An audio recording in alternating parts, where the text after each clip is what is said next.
Puji Tuhan, selamat sore, selamat kita berbakti di dalam nama Tuhan kita Yesus Kristus. Pada sore hari ini kita akan memulaikan ibadah kita. Saya jemput sidang jemaat Tuhan untuk bangkit berdiri. Kita angkat lagu pujian yang berkata, besar dan ajaiblah karyamu.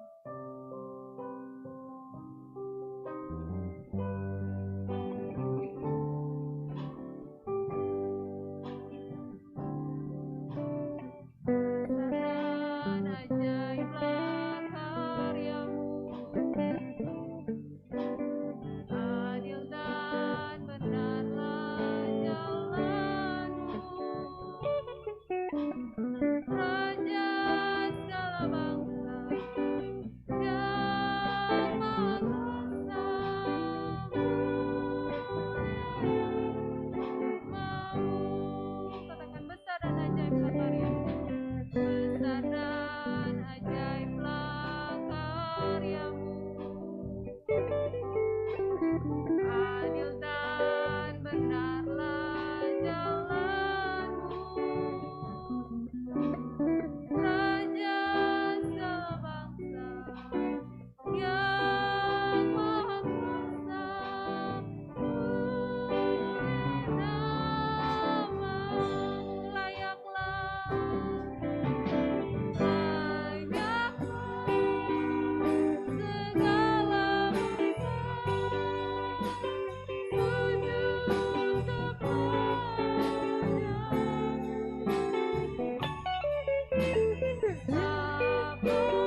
Doa pembukaan nanti dibawakan oleh Ibu Akim.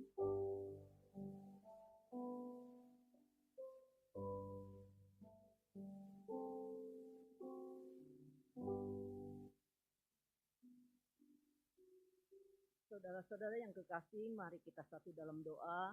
Kami syukuri Tuhan buat sore yang indah ini kami boleh ada di dalam rumah-Mu Tuhan.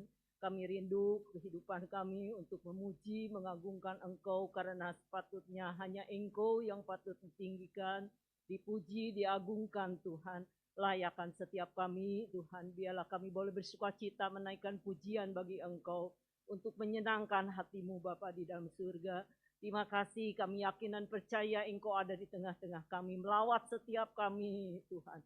Engkau memberkati kehidupan kami. Biarlah kehidupan kami pun boleh memberkati Engkau Tuhan melalui kami menaikkan pujian kepadamu. Biarlah itu boleh menyenangkan hatimu. Terima kasih. Urapi hamba-hambamu yang mengambil bagian dalam pelayanan pekerjaan ini Tuhan. Tuhan urapi. Tuhan membungkus dengan kuasa darah-Mu. Terima kasih Bapa yang baik. Sehingga setiap pujian kami yang kami naikkan boleh menyenangkan hati-Mu. Terlebih hamba-Mu yang Engkau percayakan untuk menyampaikan firman-Mu, urapan-Mu mengurapi. Sehingga firman-Mu boleh menjadi bagian dalam kehidupan setiap kami. Itulah yang menerangi kehidupan perjalanan hidup kami Tuhan. Terima kasih Bapa yang baik. Kami serahkan ibadah ini dari awal, pertengahan hingga akhirnya ke dalam tangan-Mu. Di dalam nama Tuhan Yesus Kristus kami naikkan doa ini. Haleluya. Amin. Puji Tuhan, sidang jemaat Tuhan dipersilakan duduk. Kita akan memuji menaikkan nama Tuhan. Kita angkat lagu yang berkata pengharapanku.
Menyediakan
Yesuslah harapan kita.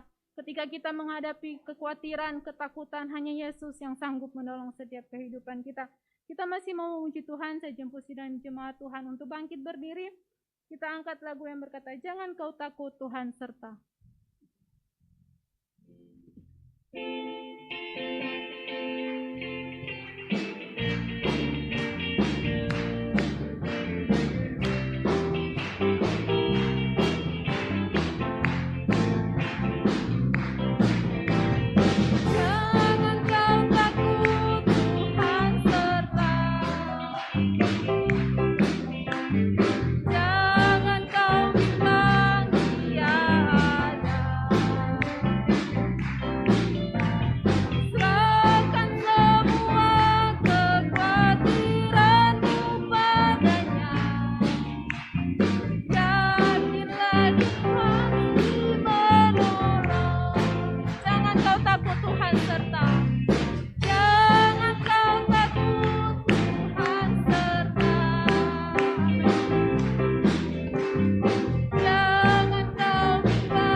Sidang jemaat dipersilakan duduk kembali.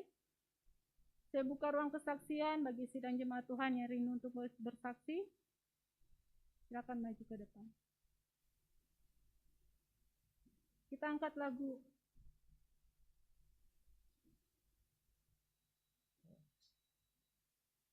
Selamat sore saudara-saudaraku yang terkasih. Sore ini saya mau menyaksikan betapa Tuhan itu baik, sangat baik dan terlalu baik mungkin. Kadang kita secara manusia mungkin merasa lemah, merasa tidak berdaya, merasa tidak bisa apa-apa. Tapi kalau kita serahkan semuanya sama Tuhan, Tuhan benar-benar menolong. Walaupun mungkin persoalan setiap manusia semuanya belum terjawab, tapi kalau kita benar-benar bersandar, ada kekuatan, ada mujizat Tuhan yang selalu menyertai setiap hidup manusia. Makanya kita harus percaya dan yakin bahwa Tuhan kita adalah Tuhan yang sanggup.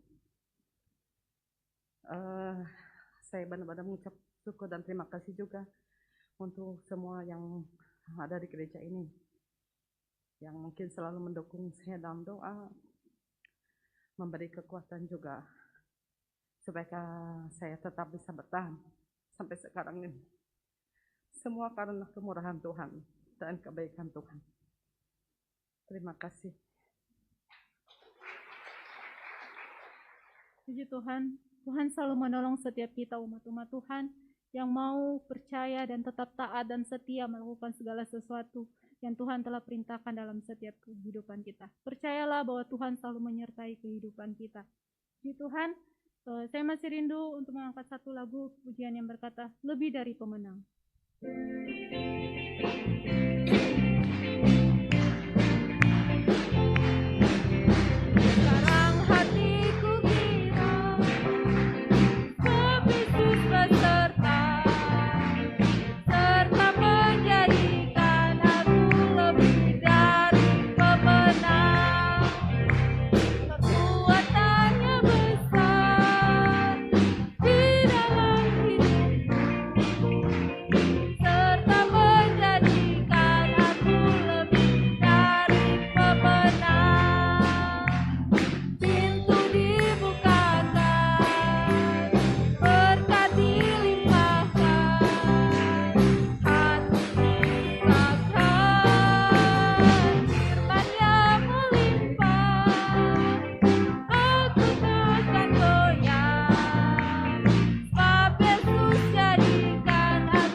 Kita akan mendengarkan firman Tuhan.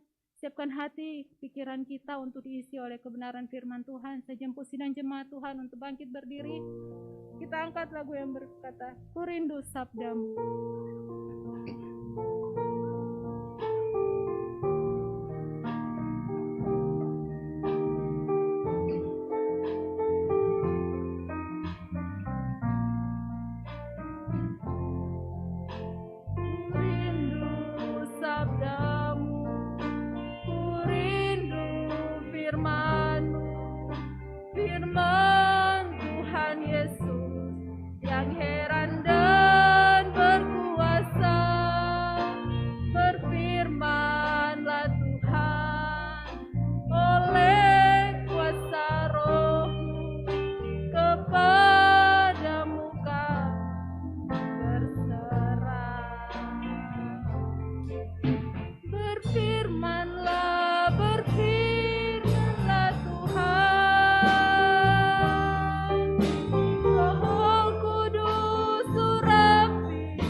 menikmati sabdamu.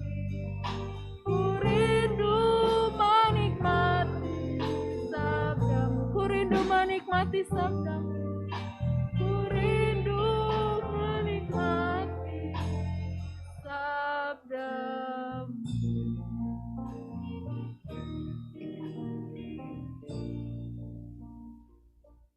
Doa firman Tuhan nanti dibawakan oleh Bapak Devi Dema.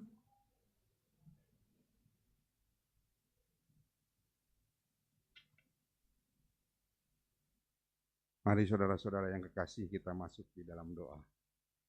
Bapa di dalam surga, Allah yang baik, Allah yang kekal, Allah yang senantiasa ada di dalam kehidupan kami. Tuhan Yesus, terima kasih kalau kami sudah memuji membesarkan nama Engkau. Kami percaya Tuhan, setiap pujian, setiap nyanyian yang kami naikkan kepada Engkau, itu sudah menyenangkan hati-Mu ya Bapa. Terima kasih Bapa di dalam surga. Bila sebentar Tuhan kami akan mendengarkan firman-Mu. Mari Tuhan Engkau urapi hamba-Mu yang akan menyampaikan kebenaran firman-Mu. Pakai bibir dan mulutnya Tuhan. Lewat urapan kuat kuasa Roh Kudus-Mu untuk menyampaikan isi hati-Mu Tuhan. Urapi dia dengan urapan yang khusus yang daripada Engkau Tuhan. Dan biarlah setiap firman-Mu yang disampaikan itu boleh merubah kehidupan kami. Boleh Tuhan Yesus menjadi pedoman di dalam kehidupan kami. Karena firman-Mu adalah pelita bagi kehidupan kami Tuhan. Firman-Mu adalah kekuatan di dalam kehidupan kami. Berbicaralah Tuhan kepada kami. Berfirmanlah Tuhan kepada kami lewat hamba-Mu. Dan kami siap mendengarkan firman-Mu. Hanya di dalam nama Tuhan Yesus Kristus kami sudah berdoa. Haleluya, puji Tuhan. Amin. Puji Tuhan, pekerjaan selanjutnya saya serahkan kepada Bapak Pendeta Nemo Ubahari.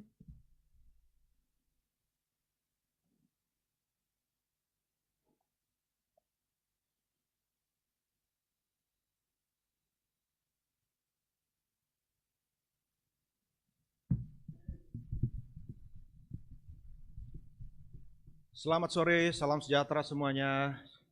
Puji Tuhan, haleluya, senang ada di rumah Tuhan kembali sore hari ini Bapak Ibu. Mari boleh berikan senyum dulu, walaupun mungkin tidak kelihatan. Di kiri kanan bisa disenyumin. Puji Tuhan, yang di rumah juga yang menyaksikan lewat online, salam sejahtera buat saudara semua. Terima kasih, kembali saya dipercayakan oleh Ibu Gembala melayani firman Tuhan sore hari ini. Dan saya juga tidak lupa mengucapkan terima kasih buat Bapak Ibu Saudara yang ketika saya dan Helga dan Rehan kena COVID ya, saya yakin Bapak Ibu semua mendoakan di tempat ini sehingga kami boleh ada sebagaimana kami ada. Sekali lagi semua karena kemurahan Tuhan, haleluya. Tuhan yang tetap punya rencana dalam kehidupan kita. Mari kita akan pelajari sebuah tema di dalam firman Tuhan, yaitu yang baru saja kita rayakan pada hari Minggu kemarin Bapak Ibu, yaitu hari Pentakosta. Ya, kita masih dalam tema bagaimana penolong itu sudah datang bagi saudara dan saya. Dan mari kita pelajari arti penting dari hari Pentakosta, mengapa gereja pada umumnya tidak lagi kita begitu ketat atau begitu sungguh-sungguh merayakan yang namanya hari-hari raya. Ya, walaupun di dalam Alkitab kita lihat Tuhan memerintahkan supaya umatnya itu memelihara hari-hari raya. Ya, tapi kita akan lihat apa arti penting dari hari-hari raya tersebut, Bapak Ibu. Yang tentunya semua sudah digenapi di dalam pribadi Tuhan Yesus. Saudara dan saya nggak perlu lagi seperti orang Yahudi, pelihara semua hari, macam-macam hari, apalagi hari Sabat, Bapak Ibu ya. Nggak boleh kerja, nggak boleh kemana-mana, nggak boleh jalan lebih daripada 2 kilometer, ya. Semua harus di rumah saja, diisolasi setiap hari Sabat, saudara ya. Dan hanya kerjanya baca firman dan berdoa saja. Saudara, tentunya itu sesuatu aturan-aturan yang ada tujuannya, ada maksudnya mengapa dalam perjanjian lama kita lihat Tuhan begitu tegas memerintahkan umatnya untuk memelihara hari-hari tersebut. Ya, dan kita akan lihat pada hari ini bagaimana kita mempelajari hari Pentakosta, dan saya ambil judul firman Tuhan sore hari ini, generasi penerus Pentakosta. Kita akan lihat bagaimana hari Pentakosta itu, saudaraku, diteladani atau menjadi pembelajaran bagi generasi yang berikutnya dari mereka yang mengalami Pentakosta. Ya. Dan sekilas dari Pentakosta di dalam Perjanjian Lama, saya mengajak kita melihat arti penting dari hari raya Pentakosta yang hari Minggu kemarin kita rayakan. Ya, hari itu disebut juga hari raya 7 minggu. Coba kita buka Ulangan 16, Bapak Ibu, ayat 9. Ulangan 16, di situ kita lihat ayat 9, 7 minggu harus kau hitung. Ya, 7 minggu kali 7 kali 7 hari berarti 49 hari. Ya. Penta artinya 5, ya. Kosta ke-50, hari yang ke-50. Jadi setelah 49 hari ada hari yang ke-50. Pada waktu orang mulai menyabit gandum yang belum dituai, haruslah engkau mulai menghitung 7 minggu itu. Terus kemudian haruslah engkau merayakan hari raya 7 minggu bagi Tuhan Allahmu, sekedar persembahan sukarela yang akan kau berikan sesuai dengan berkat yang diberikan kepadamu oleh Tuhan Allahmu. Haruslah engkau bersukaria. Haleluya, puji Tuhan. Ada sukacita sore hari ini Bapak Ibu di hadapan Tuhan. Haruslah, perintah Tuhan ada sukacita.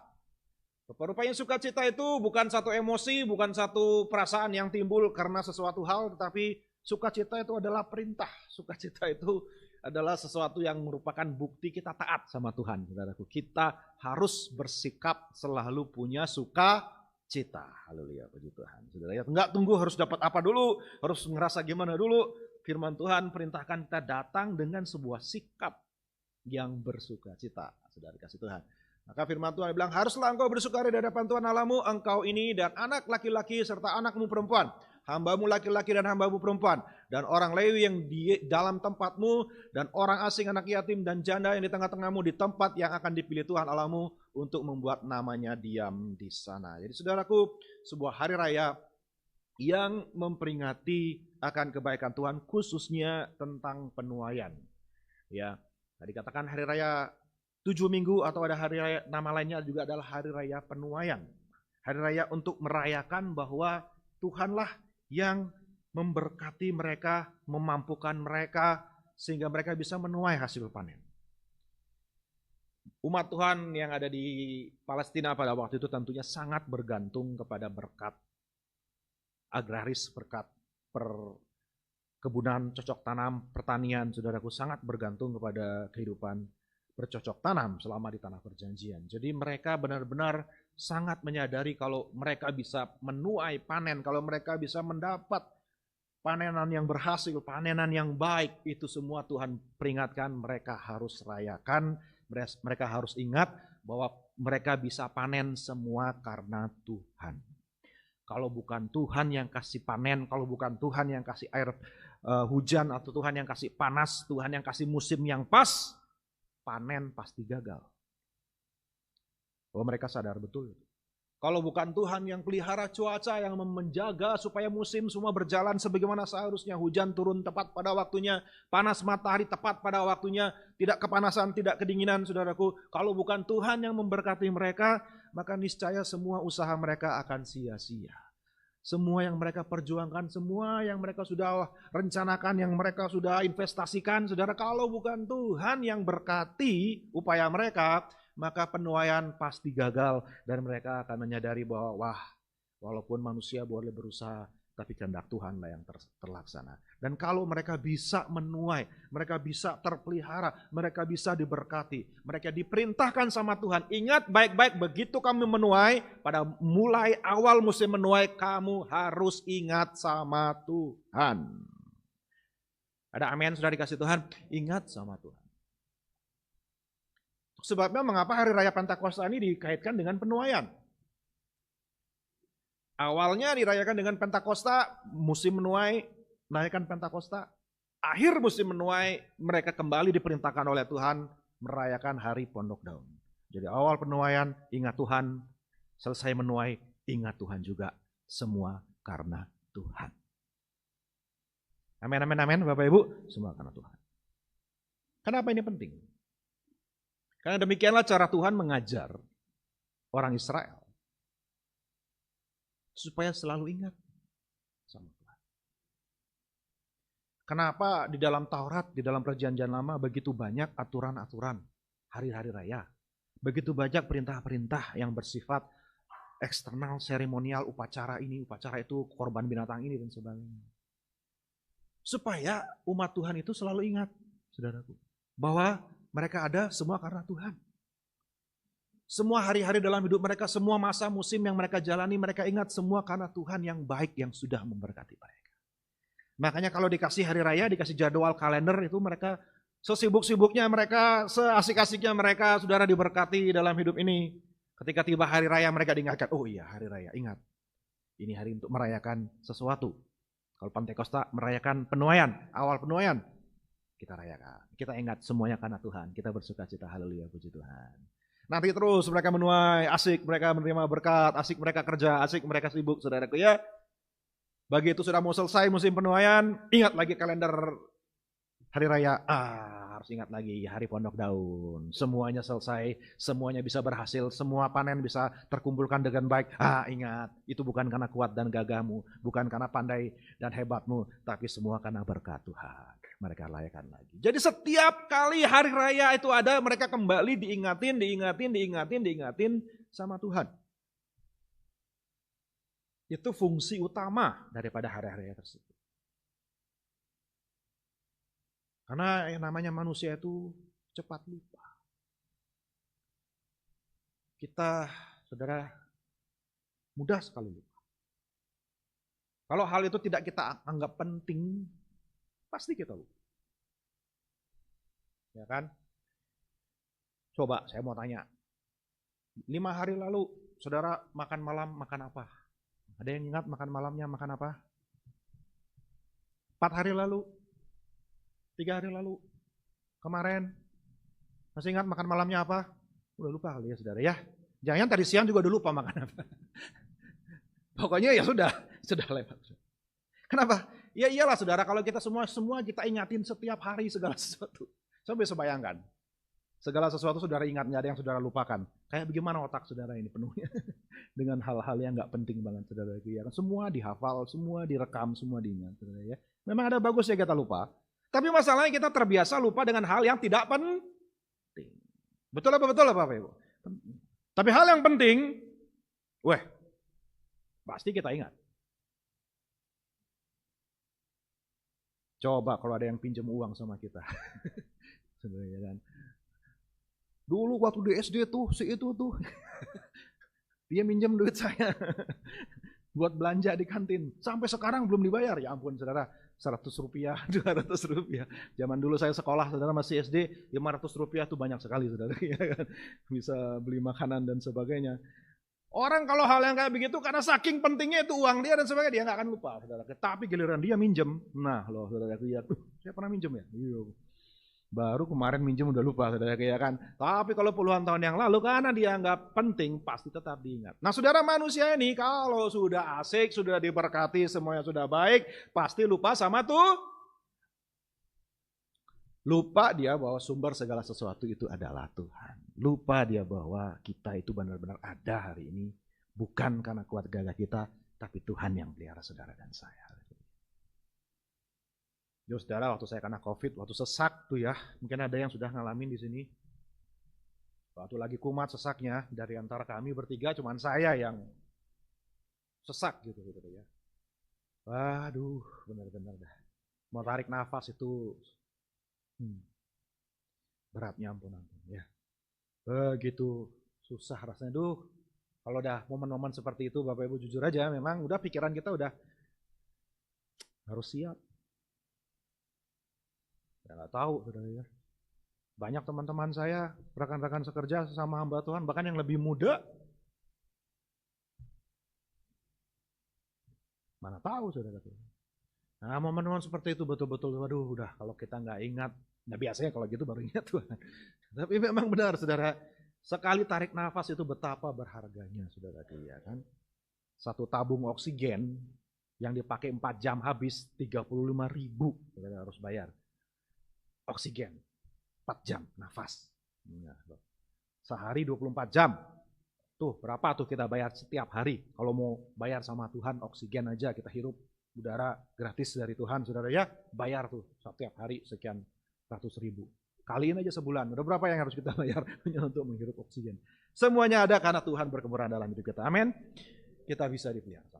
Maka ini yang Tuhan mau ajarkan. Ya, yang kedua, bertepatan dengan hari Pentakosta, bertepatan dengan waktu diberikannya Taurat di Gunung Sinai. Jadi 50 hari setelah hari Paskah, kita tahu hari Paskah bangsa Israel keluar dari Mesir, dirayakan dengan Paskah, mereka potong anak domba, mereka makan sama-sama, darahnya dioleskan di luar pintu gerbang mereka, sehingga ketika malaikat maut lewat, mereka akan dilewati, ya, Passover, Paskah itu artinya dilewatin, saudaraku ya. Rumah mereka aman, mereka tidak mengalami maut, mereka ditebus, mereka diselamatkan, dan mereka diberikan keleluasan untuk keluar dari tanah perbudakan. 50 hari kemudian sampailah mereka di Gunung Horeb, di daerah Sinai, dan di sanalah menurut ahli-ahli Yahudi mereka menghitung harinya, itulah hari tepat di mana Tuhan berbicara dengan memberikan 10 perintah Allah, ya, di hadapan bangsa Israel. Jadi hari di mana Taurat diberikan, aturan yang dari Tuhan yang kita kenal sebagai 10 perintah Allah diberikan kepada umat. Next point. Jadi bukan hari yang biasa-biasa saja, hari yang sangat penting karena bisa dikatakan pada hari itulah bangsa Israel dilahirkan. Mereka jadi satu bangsa yang berdaulat, satu bangsa yang memiliki aturan hukum, ya kan? Undang-undang dasarnya adalah 10 perintah Tuhan. Pada hari itulah mereka dilahirkan, pada hari itulah bangsa Israel sah menjadi sebuah bangsa yang berdaulat, yang ada pemimpinnya, yang ada aturannya, yang berkuasa penuh atas kehidupan mereka dan mereka menentukan nasib sendiri dan seterusnya. Dan satu hal yang kita lihat, mari kita buka Ulangan pasal yang keempat, ayat yang ke-9 tadi kita perhatikan di situ. Tetapi waspadalah dan berhati-hatilah supaya jangan engkau melupakan hal-hal yang dilihat oleh matamu sendiri itu. Dan supaya jangan semuanya itu hilang dari ingatanmu seumur hidupmu. Hilang dari apa, saudara? Hilang dari ingatan. Kembali Tuhan mau mereka ingat. Waspada, jangan sampai lupa. Ingat hari di mana engkau diberikan Taurat, di mana Tuhan menyatakan hukumnya kepadamu. Beritahukanlah kepada anak-anakmu dan kepada cucu cicitmu semuanya itu. Perhatikan ini penting sekali. Apa yang sudah kamu lihat, kasih tahu sama anak-anakmu yang belum pernah lihat, bahkan cicitmu, cucumu, kasih tahu, ceritakan apa yang sudah kamu lihat. Ketika kamu ada di Sinai, ketika kamu menerima Taurat, ketika Pentakosta pertama terjadi. Next kita lihat ayat 10. Yakni hari itu ketika engkau berdiri di hadapan Tuhan Allahmu di Horeb, waktu Tuhan berfirman kepadaku, suruhlah bangsa itu berkumpul kepadaku, maka aku akan memberi mereka mendengar segala perkataanku. Sehingga mereka takut kepadaku selama mereka hidup di muka bumi dan mengajarkan demikian kepada anak-anak mereka. Jadi Tuhan suruh Musa, kumpulkan mereka supaya aku sendiri akan bicara kepada mereka. Tuhan sendiri yang mengucapkan 10 perintah Tuhan, 10 perintah Allah didengar oleh seluruh bangsa itu. Tidak ada bangsa yang lain yang pernah mengalami pengalaman yang luar biasa seperti bangsa Israel.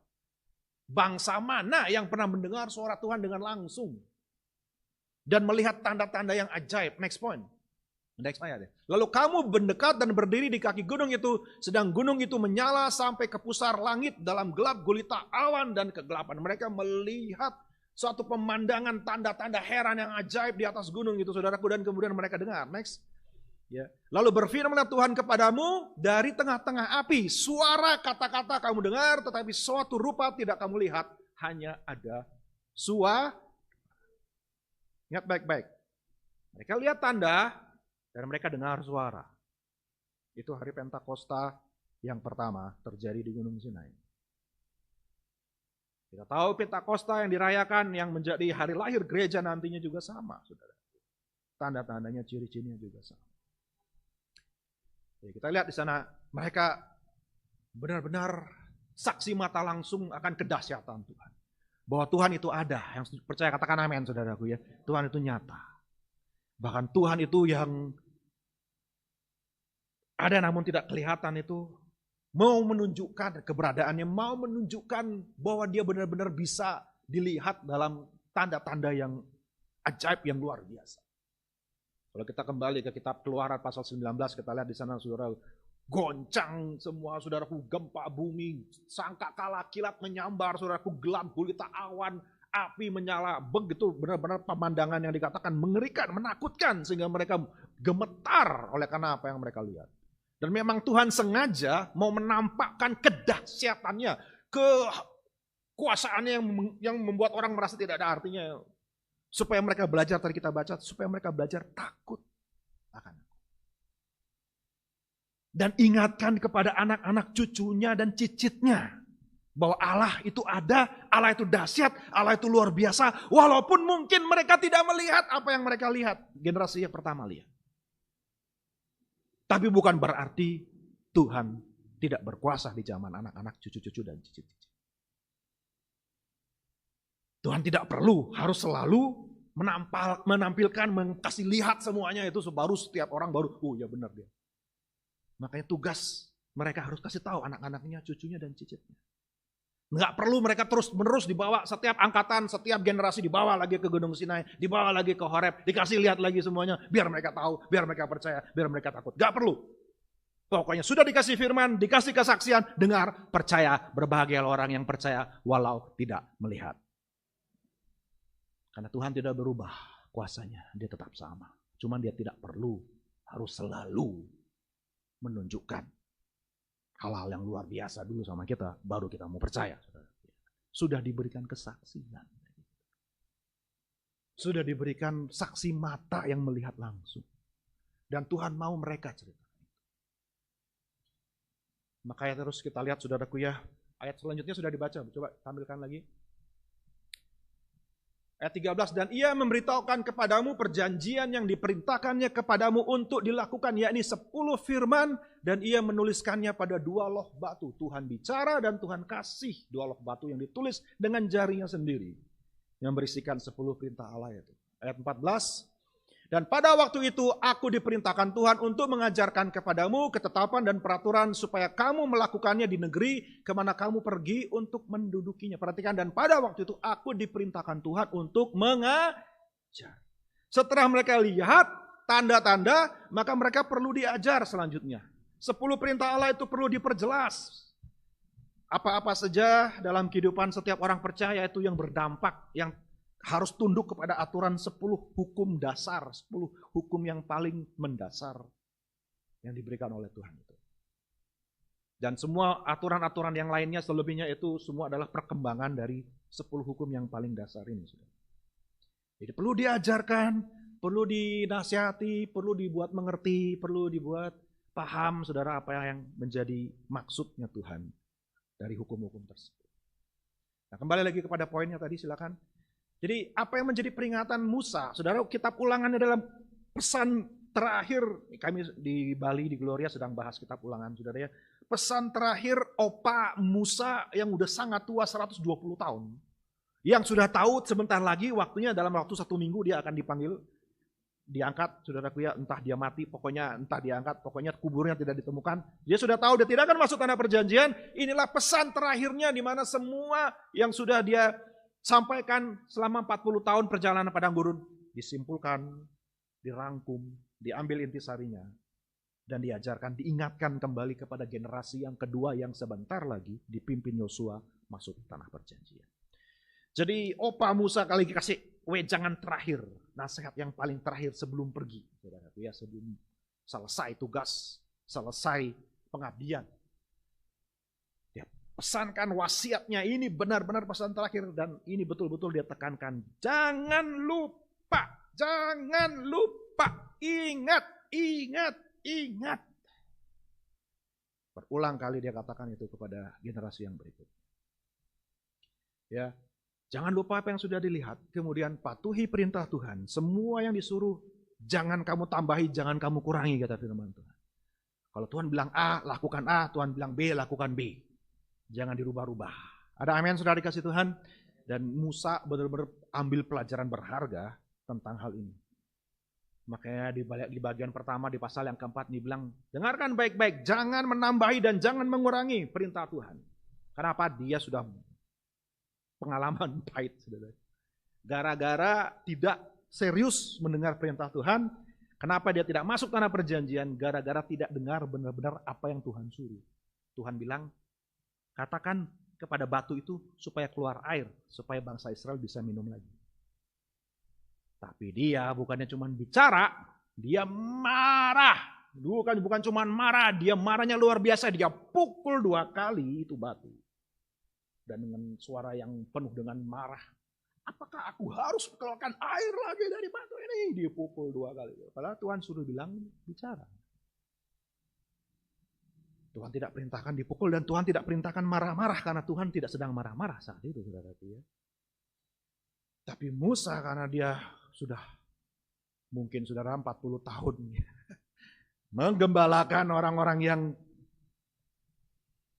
dan di tempat yang mungkin dikatakan sama di Masa dan Meriba, tempatnya sama lagi 40 tahun sebelumnya nenek moyang generasi yang pertama mengalami hal seperti itu. Tuhan suruh pukul batunya keluar air, mereka minum. Di tempat yang sama juga mungkin saudara kembali lagi di titik yang sama, kembali lagi mereka bersungut-sungut.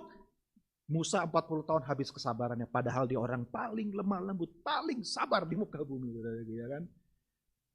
Saking dongkolnya, lepas kontrol, hilang penguasaan diri, marah dengan begitu kelewatan, sehingga Tuhan, oh, kamu tidak menghormati kekudusan, kamu tidak akan masuk tanah perjanjian. Waduh, pelajaran yang sangat-sangat berharga. Ya, saya yakin Musa benar-benar menyesal sekali karena dia tidak sungguh-sungguh mendengarkan perintah Tuhan. Makanya dia bilang jangan tambahi dan jangan kurangi. Firman Tuhan itu saudara sudah utuh, sudah sempurna. Yang setuju katakan amin, saudara. Ya. Makanya kenapa saya di Bali saya ajar jemaat saya baca firman itu dan dengar khotbah itu secara kitab per kitab saya bahas dari pasal pertama sampai pasal terakhir. Nggak ada yang dikurangin, nggak ada yang dipotong. Semua isi firman Tuhan sama pentingnya. Jangan ditambah-tambahin, jangan dikurang-kurangin. Karena semuanya berguna bagi kita semua. Ada amin saudara? Bukan hanya oleh roti kita hidup, tapi kita hidup oleh setiap firman yang keluar dari mulutnya Allah. Semua firman Tuhan itu memelihara kehidupan kita. Sayangnya banyak orang cuma pilih-pilih, dia suka yang ini, yang lain dia tidak mau pelajari, tidak mau selidiki dan seterusnya. Sehingga hidupnya tidak utuh saudara-saudara. Karena penting sekali firman Tuhan bilang. Lakukan semuanya, jangan tambah, jangan kurang. Dan yang terakhir, ajarkan kepada anak cucu. Ini juga kita akan lihat lebih dalam lagi nanti berikutnya. Saya mau cepat, next kita lihat saudara. Setelah 40 tahun, perhatikan saudara, di padang gurun. Setelah mereka melihat Pentakosta yang pertama di Gunung Sinai. Sayangnya, generasi yang pertama tidak taat sampai akhir. Mereka tidak setia sampai akhir. Mereka menolak untuk percaya dan sudah tahu ceritanya. Mereka ditolak karena tidak percaya kepada kuasa Tuhan. Mereka bimbang, mereka ragu. Sudah lihat mujizat, saudara. Bukannya mereka nggak lihat kuasa Tuhan. Sudah lihat tanda-tanda yang ajaib. Sudah dengar suara Tuhan sendiri loh. Ya ampun, saudara. Bangsa mana yang pernah satu bangsa dengar semua suara Tuhan bicara sama mereka langsung? Gak ada orang di dunia ini seperti itu. Bangsa mana yang lihat laut terbelah di depan mata mereka jalan. Bangsa mana yang melihat saudara air pahit jadi manis. Lapar, roti turun. Daging kirim. Ya kan saudara ya. Air, batu, air keluar. Bangsa mana yang kurang lihat mujizat. Udah kebanyakan mujizat, tapi begitu mau masuk tanah perjanjian, kok bisa nggak percaya. Sudah melihat kuasa Tuhan yang ajaib di hari-hari yang lalu, kok masih nggak percaya juga. Saudara percaya Tuhan akan pelihara kita semua, amin. Yang sedang punya pergumulan, kalau Tuhan sudah tolong di hari kemarin, udah jangan ragu, jangan khawatir, pasti Tuhan tolong. Karena kalau kita terlalu mengandalkan mujizat dan sebagainya nggak pernah cukup, saudara, ya kan? Kalau terlalu mengandalkan hal seperti itu, nggak mau belajar percaya sama Tuhan sungguh-sungguh, mau lihat berapa banyak tanda juga, kayak bangsa Israel, bangsa Yahudi, kurang apa lihat tanda dari Tuhan Yesus, saudara? Mati bangkit, mereka lihat, ya kan? Lazarus mati, sudah 4 hari bisa keluar kayak pocong gitu, yang loncat-loncat.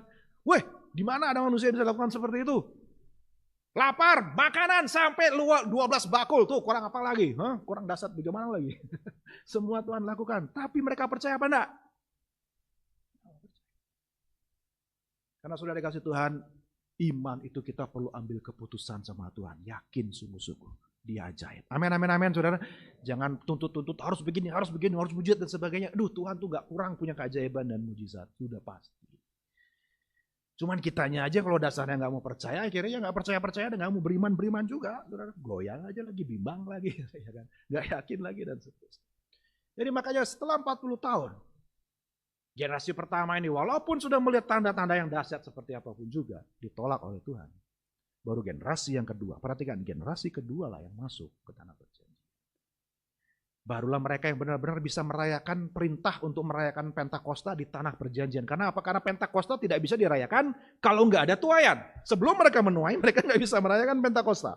Karena mereka tidak masuk, generasi pertama tidak masuk ke tanah perjanjian, mereka tidak bisa merayakan Pentakosta, putar-putar 40 tahun sampai habis. Baru generasi yang kedua akhirnya berhasil menggenapi perintah Tuhan, merayakan Pentakosta di tanah perjanjian ketika mereka menuai. Ini sebuah pembelajaran yang penting. Next, kita lihat saudara. Nah, dalam perjanjian baru, Tuhan tuh punya table, Tuhan tuh punya agenda, Tuhan tuh punya waktu, itu tepat. Dia atur segala sesuatu sesuai dengan apa yang sudah dia rencanakan dari sejak zaman dahulu, dari perjanjian. Hari Pentakosta yang dirayakan oleh bangsa Yahudi sebagai hari penuaian, ternyata digenapi, sebenarnya maksudnya adalah penuaian jiwa-jiwa, penuaian bagaimana Tuhanlah yang berkuasa untuk menuai jiwa-jiwa ini, yang punya hak atas seluruh tuaian, saudaraku. Dia yang berkuasa untuk membuat gereja Tuhan lahir, gereja Tuhan bertumbuh, saudaraku ya. Dan hal yang sama tadi saya sudah katakan, kita tentunya ayatnya sudah hafal sekali, Kisah pasal 2, saudaraku. Pada waktu hari Pentakosta mereka berkumpul sama-sama dan mereka sama-sama melihat tanda angin bertiup dengan keras, api turun di atas hingga kepala masing-masing, dan Tuhan bicara lewat Roh Kudus melalui diri mereka. Ada tanda yang dilihat, ada suara yang didengar. Sama, hari Pentakosta digenapi dengan lahirnya gereja.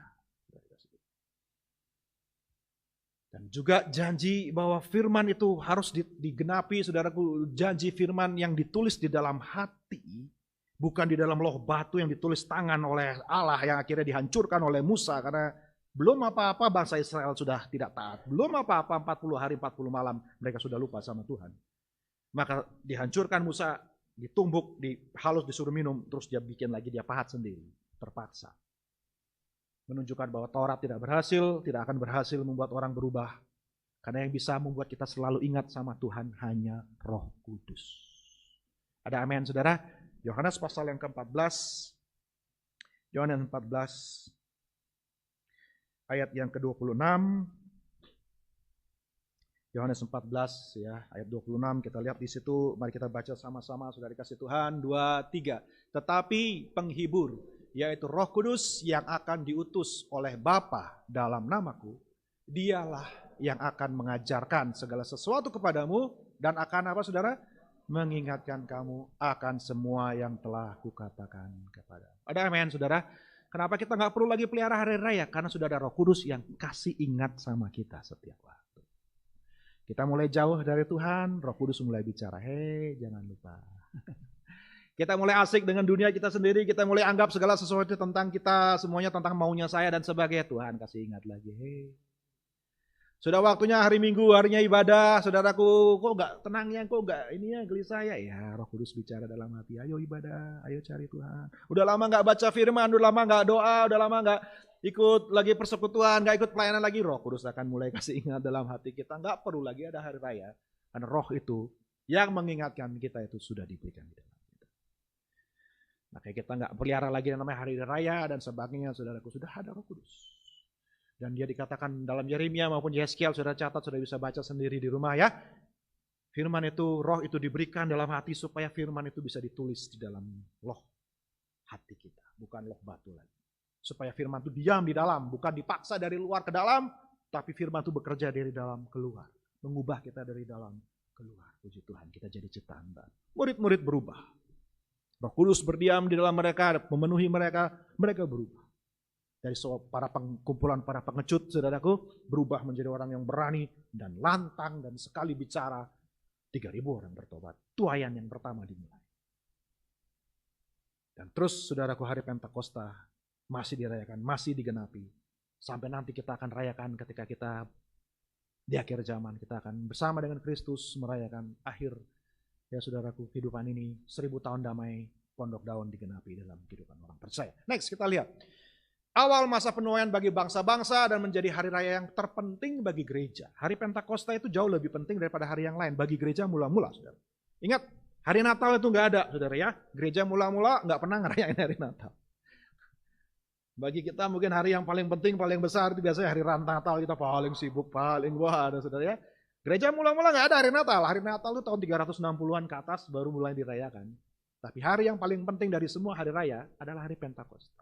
Maka dalam Kisah pasal 20 ayat 16, Paulus sendiri masih rindu merayakan hari Pentakosta di Yerusalem. Walaupun dia sudah keliling-keliling menginjil, ya membuka gereja, saudaraku, perintisan dan seterusnya. Tapi dia selalu, hari Pentakosta itu selalu ada di hati dia. Satu kali dia merayakannya di Efesus, dia mau merayakan dengan gereja di Efesus. Tapi terakhir kali kita baca Kisah 20 ditutup, dia rindu merayakan hari Pentakosta. Dia Kristen, dia gereja Tuhan, tapi tetap merayakan hari Pentakosta. Bahkan kalau kita belajar sejarah, hari Pentakosta itu hari yang paling dinanti-nantikan oleh gereja di awal-awal sejarah, saudara. Ya, hari yang paling penting. Kenapa? Mereka ingat happy birthday-nya church, happy birthday-nya gereja pada hari Pentakosta, saudara ya. Dan penggenapan yang sama 40 tahun kemudian komunitas umat perjanjian lama diakhiri. Setelah Pentakosta dicurahkan di kamar Yerusalem 40 tahun, dari tahun 30, tahun 70, hancur Yerusalem, hancur ibadah bait suci, hancur ibadah gaya perjanjian lama, tidak bisa lagi diteruskan, sudah nggak ada mesbah lagi, nggak ada korban lagi, sampai hari ini mereka tidak bisa praktekkan lagi hari-hari raya itu dengan benar sesuai dengan Taurat. Kenapa? Karena memang semua sudah digenapi di dalam Tuhan Yesus. Yang setuju katakan amin, saudaraku. Semuanya harus terima, mereka harus terima Yesus. Jadi generasi mereka yang pertama yang menolak Sang Mesias, mereka habis setelah 40 tahun habis. Persis seperti generasi pertama di Gunung Sinai, saudaraku ya, sebelum masuk tanah perjanjian. Sementara gereja, umat Israel hancur, gereja semakin berkembang, bertumbuh sampai tahun 2021. Saudara dan saya ada, kitalah hasil dari Pentakosta yang pertama. Tapi mari saya mau mengajak kita menutup dengan poin ini, saudara. Next point. Apa yang menjadi tugas gereja? Yang pertama, hari Pentakosta itu bukan hari rayanya yang penting, tapi maknanya yang penting. Peringatan pesannya yang penting. Ada banyak gereja mau cari lagi tanda-tanda, saudara. Pengen lagi ngalami hal-hal yang dikatakan dalam Kisah Para Rasul. Pengen lagi mengalami angin bertiup, api dan sebagainya. Padahal kita kembali lagi lihat. Musa tidak suruh generasi yang berikutnya untuk pergi lagi ke Horeb, lihat lagi, minta lagi supaya Tuhan nyatakan lagi keajaiban dengan kelihatan dan suara yang terdengar. Tidak. Tapi Musa perintahkan, ajar anak-anakmu, ajar the next generation untuk percaya, untuk tahu, untuk mengerti. Walaupun mereka tidak harus melihat hal-hal tanda-tanda itu, tidak harus Tuhan dituntut setiap kali harus berikan tanda yang sama, nggak perlu. By the way, siapa kita, siapa saudara dan saya nuntut sama Tuhan harus loh. Mestinya Tuhan yang nuntut sama kita, bukan kita yang nuntut sama Tuhan. Ada amin, saudara?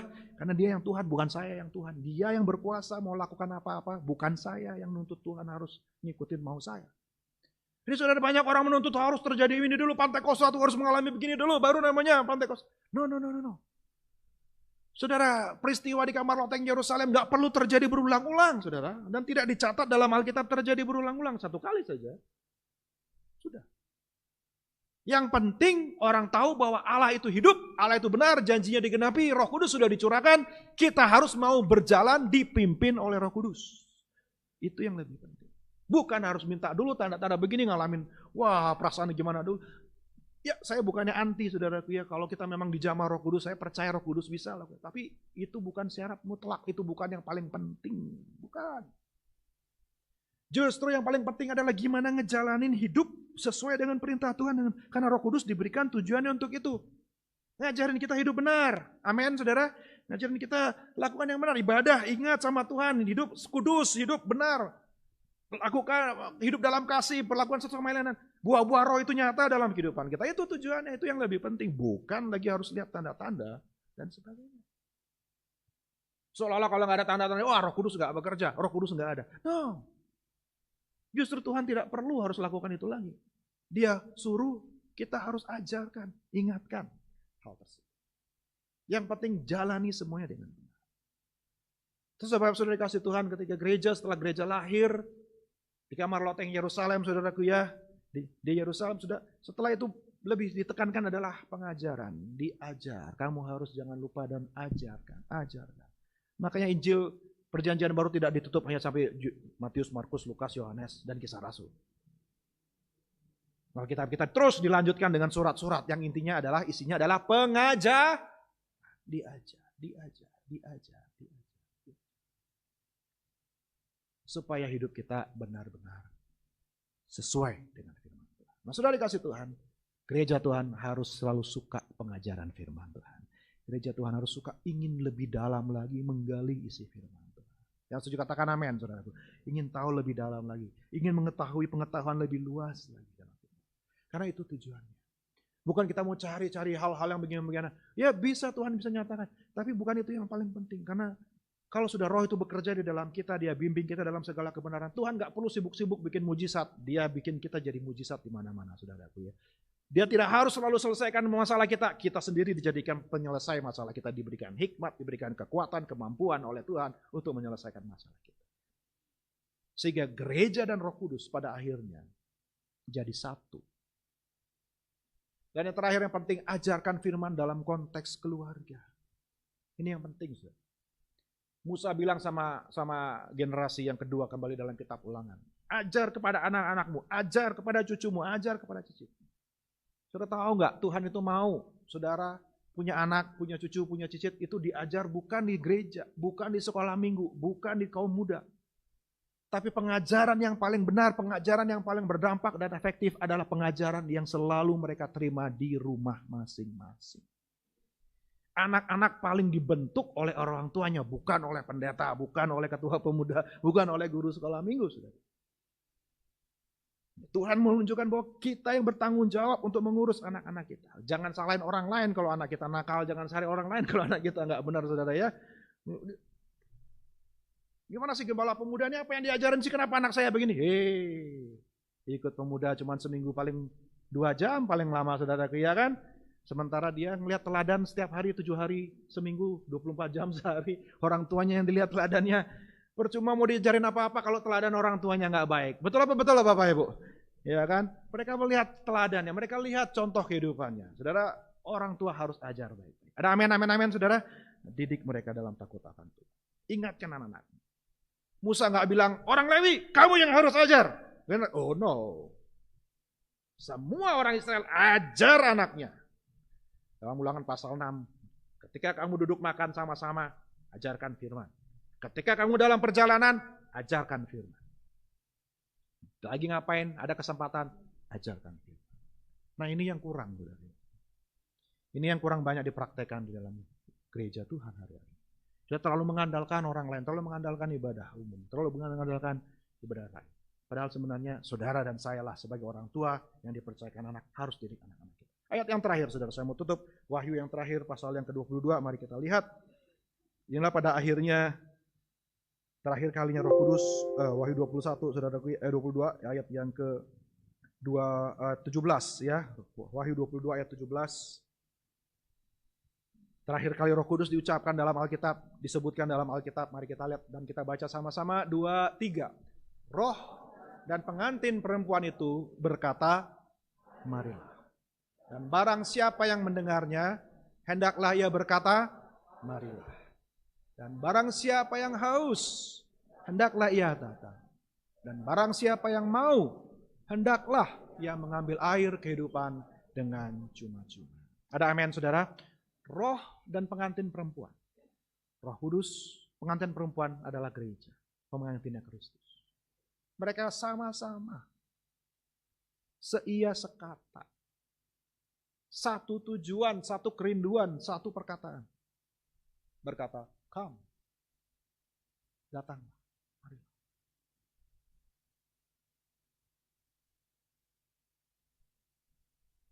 Jadi inilah yang Roh Kudus kerjakan, saudaraku, di dalam gereja sampai akhir zaman. Yaitu membuat kita benar-benar sehati. Roh Kudus ngajar, gereja dengar. Roh Kudus pimpin, gereja nurut. Roh Kudus bimbing, gereja taat. Roh Kudus kasih nasihat, gereja mau lakukan nasihat. Sehingga benar-benar gereja dan Roh Kudus itu gak terpisahkan. Roh dan pengantin itu betul-betul sepakat, sekata. Sudah gak bisa dipisahin. Ada gereja berarti ada Roh Kudus. Ada Roh Kudus berarti ada gereja. Dan tentunya gereja bukan gedungnya, saudara. Gereja bukan organisasi kita. Gereja itu saudara dan saya. Ada amin, saudara? Gereja itu kita, kumpulan orang percaya ini. Kita ini. Kita ini yang harus mau dipimpin sama Roh Kudus. Dimulai dari dalam rumah tangga kita, dimulai dari bagaimana kita bersikap, bagaimana kita bertingkah laku. Itulah generasi penerus daripada Pentakosta. Itulah yang Tuhan mau. Hari Raya Pentakosta dihayati, direnungkan dan diamalkan dengan cara bagaimana? Dengan kita hidup sepakat dengan Roh Kudus, belajar tunduk kepada Roh Kudus, belajar dengar suara Roh Kudus, belajar bergaul dengan Roh Kudus. Kiranya saudara diberkati semua pada sore hari ini. Mari para pemain musik saya undang maju ke depan.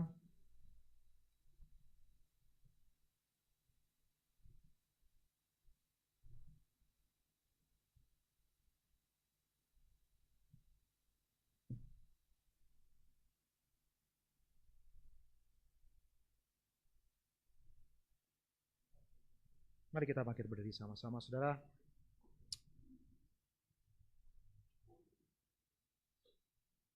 Yesus kau kebenaran.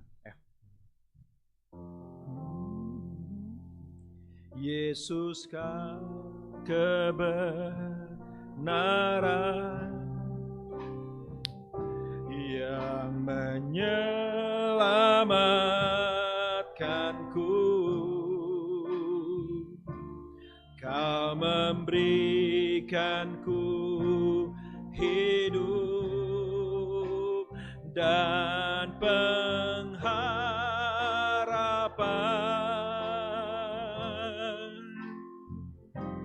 Ku ikut kehendak-Mu,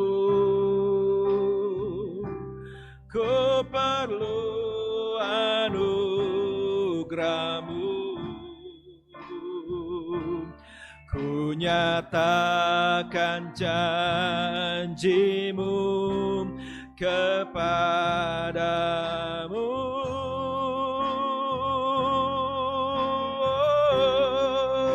Selama ku hidup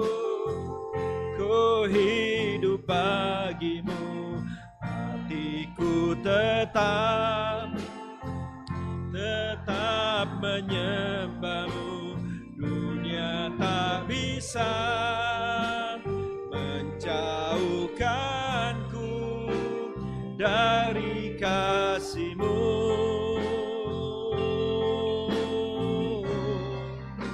Selama ku hidup bagi-Mu. Mataku tetap memandang-Mu.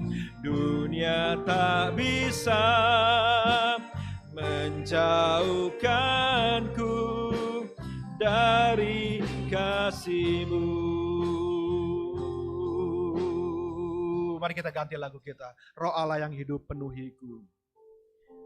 Roh Allah yang hidup penuhiku. Mari kita buka hati kita kembali kepada Roh Kudus, saudaraku. Mungkin ada hari-hari ini yang sedang mengalami kekeringan rohani, butuh bimbingan, butuh nasihat dari Roh Kudus. Percayalah, Roh Kudus sudah dicurahkan, Roh Kudus sudah diberikan. Roh Allah sudah berdiam di dalam hati kita. Roh Allah yang semua yang kita butuhkan ada di dalam Roh Kudus. Semua solusi, semua hikmat yang kita perlukan. Saudara yang punya pergumulan hari ini, datang kepada Roh Kudus. Izinkan Roh Kudus berbicara kepada saudara. Membangkitkan kuasa-Mu, kuasa-Mu, membebaskan hidup yang terbelenggu, memulihkan hati mereka yang terluka,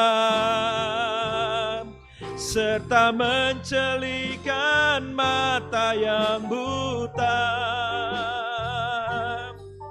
Jadikan hidupku alat-Mu, dipenuhi urapan baru, menyatakan kebesaran kuasa-Mu, membebaskan hidup yang kami percaya kuasa-Mu. Hati mereka yang terluka, serta mencelikan mata yang buta. Jadikan hidupku alat-Mu, dipenuhi urapan baru, menyatakan kebesaran kuasa-Mu. Jadikan hidupku alat-Mu, dipenuhi urapan baru, menyatakan kebesaran kuasa-Mu. Menyatakan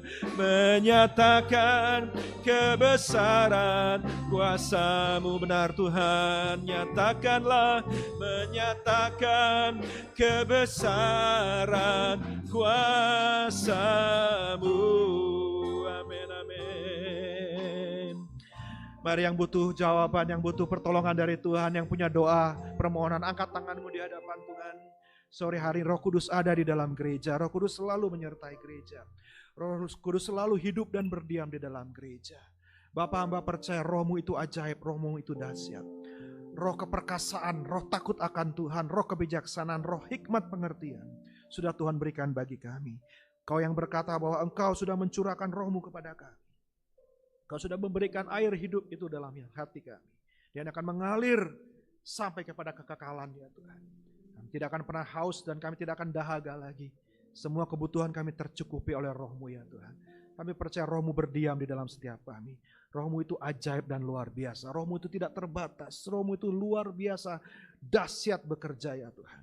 Sanggup melakukan hal-hal yang mustahil kami lakukan. Hamba berdoa Tuhan, kiranya Engkau mencurahkan kuasa Roh Kudus-Mu, menyatakan pertolongan dan pribadi Roh Kudus-Mu hadir dalam setiap umat-Mu. Ajarkan kami taat kepada suara Roh-Mu. Ajarkan kami peka kepada suara Roh-Mu Tuhan. Ajarkan kami hidup dipimpin, dibimbing, dinasehati, diberikan jalan keluar oleh Roh-Mu saja ya Tuhan. Ajarkan kami mengandalkan pribadi Roh-Mu yang sudah ada di dalam kami. Kami tidak mengandalkan manusia, kami tidak mengandalkan yang lain. Kami hanya mengandalkan Tuhan yang sudah memberikan kepada kami segala yang kami perlukan untuk bisa hidup di dalam dunia ini. Terima kasih Tuhan Yesus, kami percaya kuasa-Mu ajaib. Kami percaya pertolongan-Mu tepat pada waktunya. Kami percaya jawaban sudah tersedia di dalam nama Tuhan Yesus Kristus yang sudah memberikan Roh Kudus dalam hati kami. Terima kasih Tuhan, kami berdoa mengucap syukur dalam nama Yesus. Semua yang berdoa katakan amin. Puji Tuhan, silakan duduk Bapak Ibu. Saya serahkan kepada yang bertugas.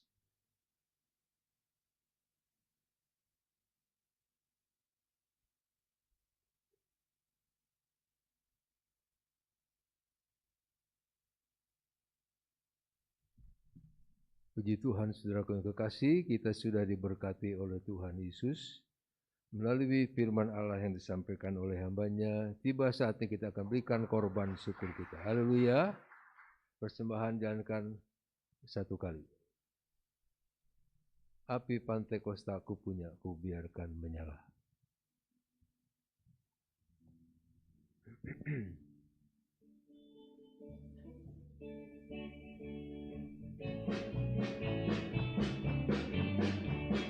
Api Pantekosta ku punya, ku biarkan menyala.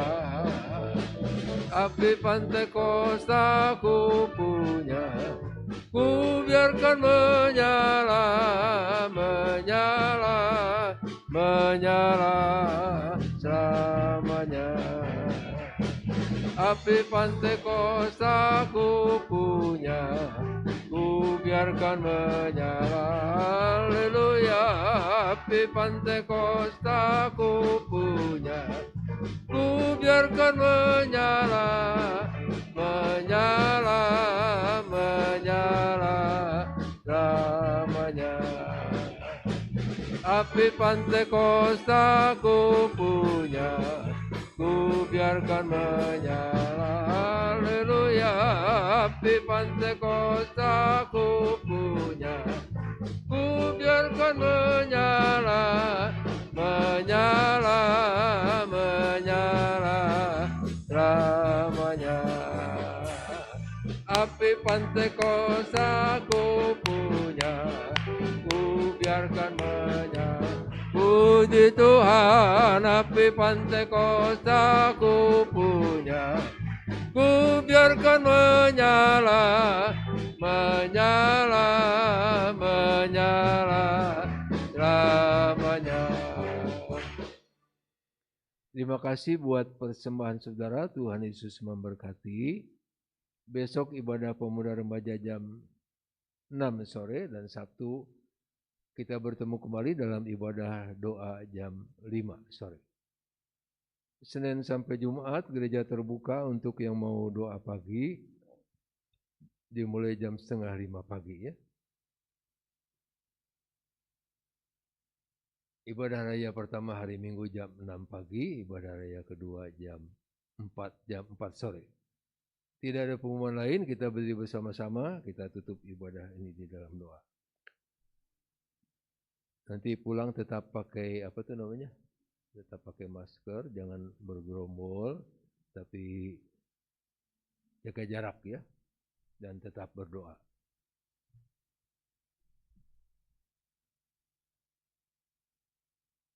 Kami memuji kebesaran-Mu, ajaib Tuhan, ajaib Tuhan.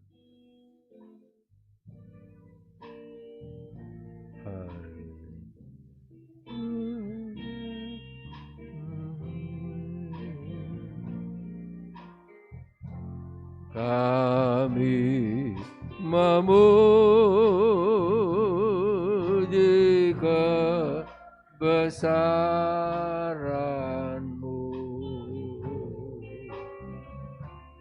ajaib Tuhan, ajaib Tuhan. Kami memuji kebesaran-Mu, ajaib Tuhan, ajaib Tuhan, ajaib Tuhan, ajaib Tuhan, ajaib Tuhan,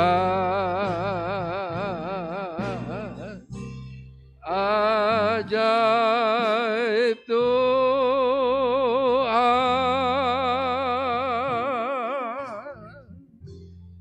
Mari saudara-saudaraku yang kekasih, yang berbahagia, kita berdoa. Kami mengucapkan syukur atas terselenggaranya ibadah pada hari ini Tuhan, pada waktu ini. Kami berterima kasih buat sukacita yang Engkau berikan pada waktu kami memuji membesarkan nama-Mu. Kami berterima kasih bahwa Engkau yang memberikan pertolongan waktu kami mendengarkan kesaksian dari saudara kami. Kami terlebih juga berterima kasih buat firman Allah yang disampaikan oleh hamba-Mu, Bapak Pendeta Nemo Bahari Tuhan, yang sudah mengisi kami, mengajar kami, memberikan kami pengetahuan tentang Engkau Yesus, Roh Kudus yang ada di dalam kami, dan ingatkan kami adalah hati kami adalah rumah Roh Kudus yang diam di dalam kami. Terima kasih Bapa di surga, memberkati Bapak Pendeta Nemo Bahari di dalam setiap pelayanan dimanapun Engkau percayakan dia melayani, baik di Bali, baik di tempat-tempat lain. Juga istrinya Helga dan anak-anaknya Engkau berkati. Berkati juga Ibu Gembala kami, Ibu Melani Awandatu, memberikan kekuatan di dalam kehidupannya untuk senantiasa Tuhan Yesus memimpin kami di gereja ini, juga di Yayasan Kabar Baik, Sekolah Alkitab, Sekolah Tinggi maupun Sekolah Umum. Terima kasih Bapa, Engkau juga menolong kami semua yang ada pada saat ini. Engkau sudah memberkati kami semua, dari yang paling usia muda sampai yang paling lanjut usia. Engkau sudah memberkati yang duduk di atas di ruangan ini maupun yang duduk di bawah. Engkau memberkati yang sakit, Engkau sudah sembuhkan, yang susah Engkau sudah hiburkan, yang di dalam menghadapi masalah Engkau sudah memberikan kemampuan untuk mengatasi segala permasalahan yang ada. Terima kasih kalau sebentar kami berpisah satu dengan lain, Engkau tetap bersama dengan kami. Biarlah damai sejahtera-Mu Tuhan mengawali hati dan pikiran kami, sehingga pikiran kami diisi dengan kebaikan, hati kami diisi dengan sukacita.